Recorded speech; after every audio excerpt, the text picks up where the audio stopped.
رمضان کے لیے خریداری کرنے والے، عید کے لیے خریداری کرنے والے بغیر کچھ سوچے سمجھے مارکیٹ میں زیادہ سے زیادہ آنا جانا شروع کر دیں گے۔ اور یاد رکھیے، یہ کیفیت، یہ بات پھر دوبارہ کورونا کو بڑھانے کی طرف ایک قدم ہوگا، اور پھر میڈیا آپ کو بدنام کرے گا کہ مسلمانوں کی وجہ سے یہ مرض پھیل رہا ہے اور بڑھ رہا ہے۔ اس معاملے کو پورے ملک میں میڈیا نے جس طرح غلط طریقے پر بے ایمانی کے ساتھ مسلمانوں سے جوڑ دیا ہے، وہ شرمناک بھی ہے اور پوری ملت کی توجہ کے لیے ضروری بھی ہے۔ ہمیں ایسا کوئی کام نہیں کرنا چاہیے جس کی وجہ سے کسی درجے میں کسی کو غلط فہمی پیدا ہو جائے۔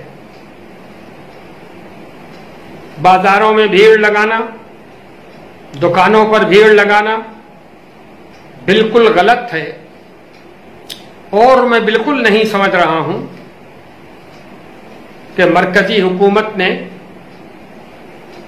اس قدر جلد کیوں دکانوں کو کھولنے کا فیصلہ کیا ہے۔ بے شک مرض پر تھوڑا سا قابو پایا گیا ہے، لیکن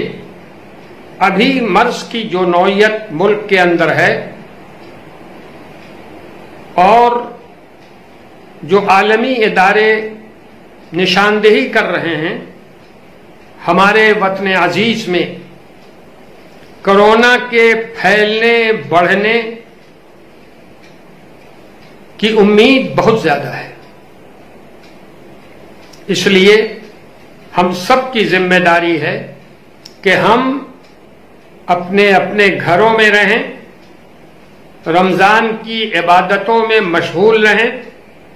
بازاروں میں گھومنے سے پرہیز کریں،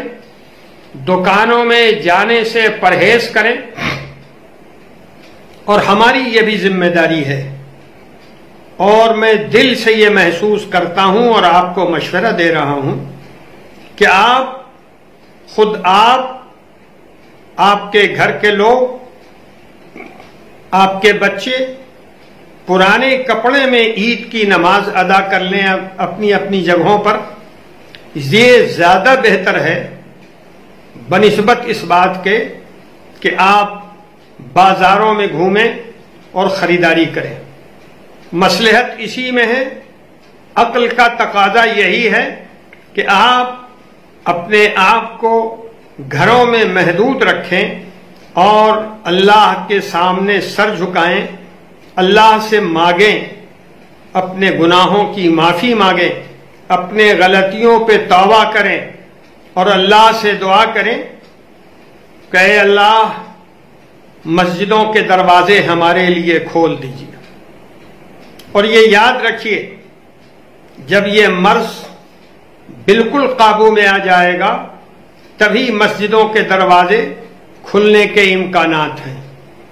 اس لیے گھر میں بیٹھ کر اللہ کو یاد کر کے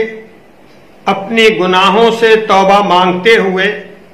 مسجدوں کے دروازے کے کھلنے کی دعا